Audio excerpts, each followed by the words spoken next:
कब समय आ जाए, कब बुलावा आ जाए, किसी को नहीं पता। पता है क्या किसी को? कहते हैं कि एक बच्चा जब जन्म लेता है तो वो बड़ा होगा कि नहीं, इसमें संदेह है। संदेह माने डाउट, कि पता नहीं, हो भी सकता है, नहीं भी हो सकता है, कुछ पता नहीं है, तो संदेह है। चलो बड़ा हो भी गया तो पढ़ाई करेगा कि नहीं करेगा, इसमें संदेह है। कहो जोर से, है। उसकी शादी होगी कि नहीं होगी, इसमें संदेह है।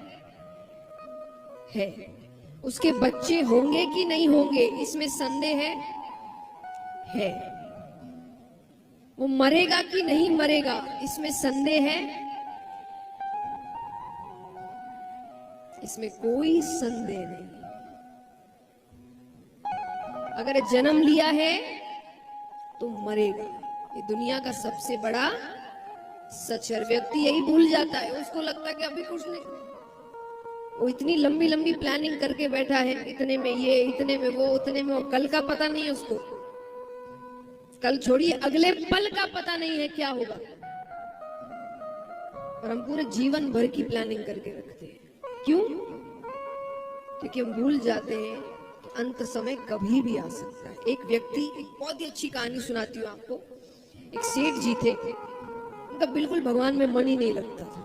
भगवान में मन नहीं लगता, किसी से रिश्ता अच्छे से नहीं रहता, सबसे झगड़ता रहता, खाली मेरा मेरा मेरा मेरा मेरा, दिन भर यही चलता उसके दिमाग में। तो उसके गांव में एक बार एक महात्मा जी आते हैं, गुरु आते हैं, संत आते हैं, ऋषि आते हैं। तो वो उनके पास जाता है, क्योंकि कई लोग इसकी शिकायत उससे कर चुके हैं कि तुम ऐसे हो, तुमसे। तो वो जाता है, तो उसने गुरु जी को बताया कि ऐसी ऐसी बात है, मेरा किसी से ज्यादा समय तक अच्छा व्यवहार चलता नहीं, सबसे झगड़े होते हैं, परिवार में भी झगड़ा है। अब गुरु जी को लगा इसने ये प्रश्न पता नहीं कितनों से किया होगा, और कुछ दिन तो उनकी बात मानता, और फिर वही अपना, वही घोड़ा, वही मैदान।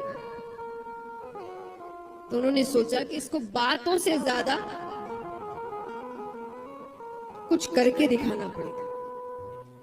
इतना कई बार बातों से समझाने से कहीं ज्यादा होता है करके दिखाना।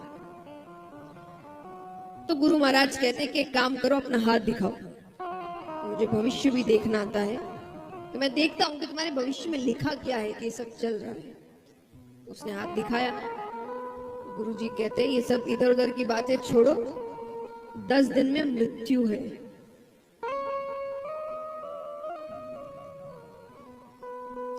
उसके तो शब्द नहीं आ रहे उसको समझ में कि क्या बोल रहे हैं आप। बोले 10 दिन में मृत्यु है, ऊपर जाना है, अब क्या करना है तुम देखो। वो तो गया, 1 2 3 4 5 6 7 8 9 10 11 12 13 14 15 दिन निकल गए, कुछ नहीं हुआ। 15 दिन बाद वो आया, वो कहे आपने तो कहा था 10 दिन में मृत्यु है, 15 दिन हो गए मुझे कुछ भी नहीं हुआ। गुरुजी ने कहा तुमने 15 दिन में क्या किया? बोले पूछिए मत, मैं तो ऐसा भगवान में लगा हूं, मैंने बहुत नाम जप किया, बहुत दान किया, जिससे झगड़ा किया था वो सबसे माफी मांग ली, सारे रिश्ते सुधार लिए। बोले क्यों? अरे बोले जाने से पहले, ये सब थोड़ी कोई जाने से पहले तो सबसे अच्छा ही करके जाऊंगा, जब जाना ही है, अंत समय आ गया है, तो क्या फायदा ये झगड़े ऊपर लेकर जाने का। मैंने बहुत दान किया, आधे से ज्यादा जायदाद दान कर दी अपनी, खूब भगवान का नाम जप किया, मेरा तो पूरा मन भगवान में ही लगा था। गुरु जी कहते हैं तुमने मुझसे पहले दिन आके यही पूछा था ना कि मेरी एकाग्रता का राज क्या है, अच्छे स्वभाव का राज क्या है, भगवान में मन लगने का राज क्या है। यही राज मैं अपनी मृत्यु को याद रखता हूं। मुझे पता है कि कभी भी वो आ सकती है, अगले पल भी आ सकती है, तो मैं कोई भी अच्छी चीज भविष्य के लिए छोड़ के नहीं रखा कि बुढ़ापे में करेंगे। अभी पहले अपना अपना अपना कर ले, बाद में तो करने, वो बाद आएगा कि नहीं आएगा किसको पता। हम भी तो यही करते हैं। हमारा क्यों दिन भर किसी और से झगड़ा हो रहा है, हम किसी का सहयोग नहीं कर रहे, सिर्फ अपना अपना देख रहे, क्योंकि हम सोचते बुढ़ापे में करेंगे। कई लोग कहते हैं ना कि ये कोई उम्र है क्या कथा सुनने की, जब उम्र आएगी तब सुनेंगे। ये उम्र है क्या भगवान का कीर्तन करने की, जब उम्र आएगी तो उम्र आएगी, पता है तुमको? ये तो पता नहीं। क्या पता उम्र नहीं आई तो? तब ऊपर जाएंगे, भगवान कहेंगे क्या किया, हम कहेंगे आपने करने ही नहीं दिया। हमने तो बुढ़ापे के लिए सोच के रखा था कि बुढ़ापे में सब करेंगे, बुढ़ापा आया ही नहीं। इसलिए जिंदगी के जो अच्छे कार्य हैं, महत्वपूर्ण कार्य हैं, उनको भविष्य पे मत छोड़िए। वो अभी के कार्य हैं। अपना जीवन जरूर जिए, पर सहयोग करना, भगवान का नाम जप करना, इसको भविष्य पे मत छोड़िए। एक बात हमेशा याद रखिए, भगवान को जब आप फूल चढ़ाते हैं पूजा के लिए, तो कैसे फूल चढ़ाते हैं बताइए? ताजा या 1-2 दिन पुराना? जोर से कहिए, पक्का, झूठ तो नहीं? तो फिर खुद को क्यों इतना पुराना होने के बाद देंगे भगवान को?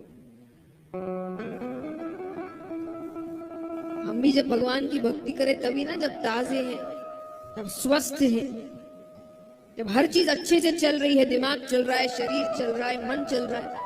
जब आधी से ज्यादा चीजें चल नहीं रही होगी तब भगवान के पास जाएंगे।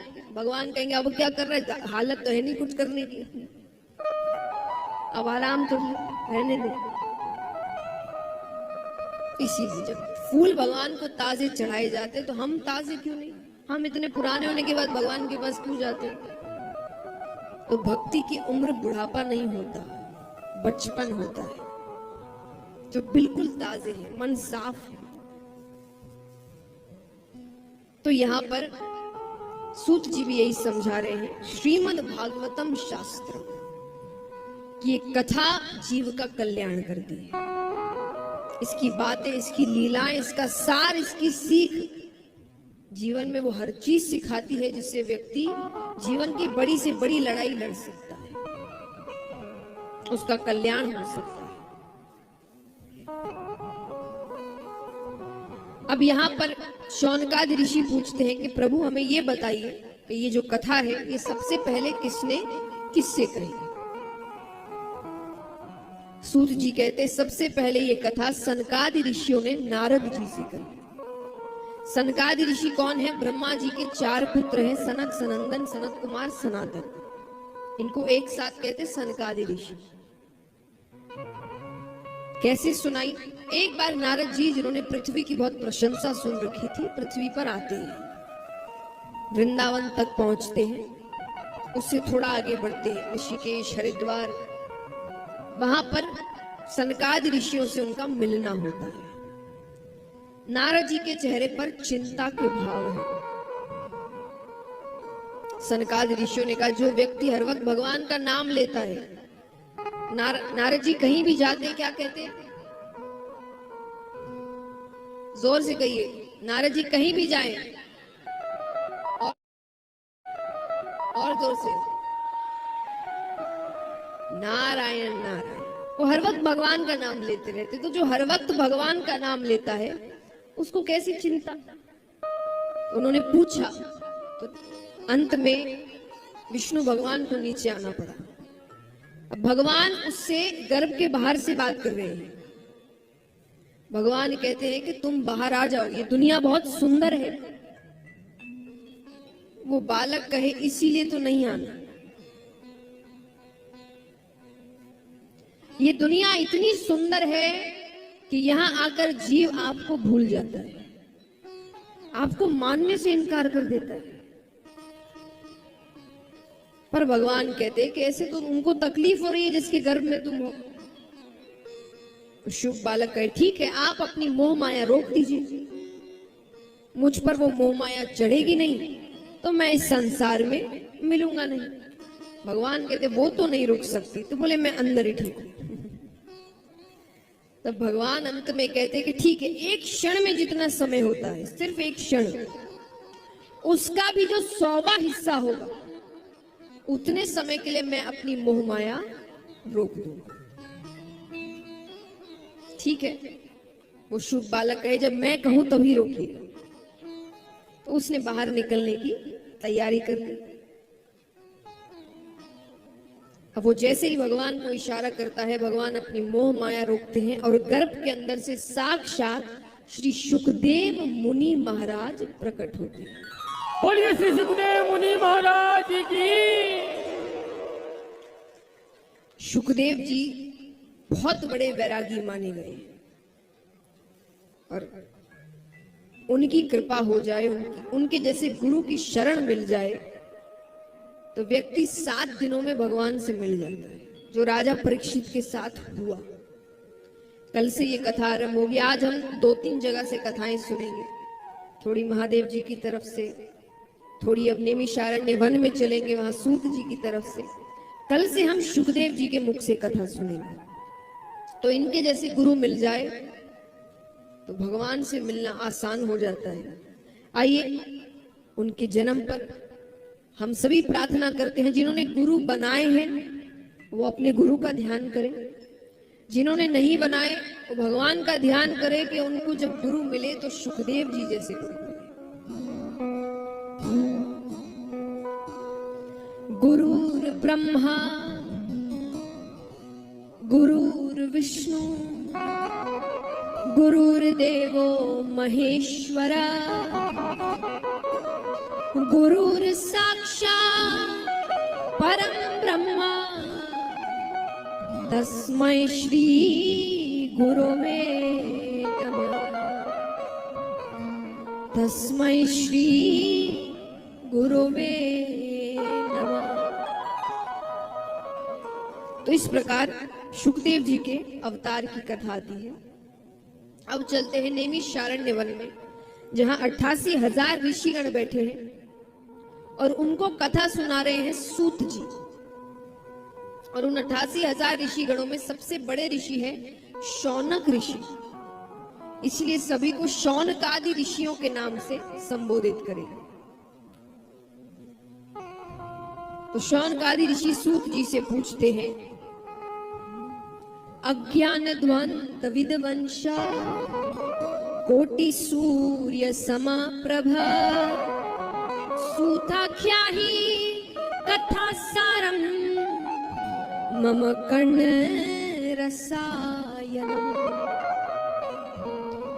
सूत जी से कहते हैं कि हम अज्ञानी हैं और आप में एक नहीं, दो नहीं, करोड़ों सूर्यों के समान ज्ञान रूपी प्रकाश है।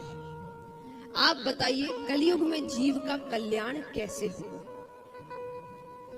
क्योंकि कलयुग में जीव कई प्रकार के दुखों से ग्रसित है, रोगों से पीड़ित है। छोटे छोटे बच्चों को बड़े बड़े रोग हैं और धीरे धीरे ये चीजें बढ़ती जा रही है, रोग बढ़ते जा रहे हैं। हम देख ही रहे हैं, ये जो महामारी आई है 2-3 साल हो गए, कुछ ना कुछ लगा ही रहता है हर कुछ महीने में। थोड़ा ठीक होता नहीं है कि फिर कोई आ जाता है, थोड़ा ठीक होता नहीं कि फिर। तो ये सब क्या है कि धीरे धीरे रोग बढ़ते जा रहे हैं, व्यक्ति और रोगी होता जा रहा है। तो भगवान को कब याद करे जब उसे अपने ही दुखों से, अपने रोगों से ही फुर्सत नहीं मिलेगी, वो खुद ही इतना दुखी दिन भर रहेगा। तो वो पूछ रहे कि ऐसे में उसका कल्याण कैसे होगा? तो सूत जी कहते हैं, काल व्याल मुख ग्रास त्रास निर्नाश हेतवे श्रीमद् भागवतम शास्त्रम कलो किरेण भाषितम। काल व्याल मुख ग्रास। काल एक सर्प की तरह है। किसकी तरह? सांप की तरह।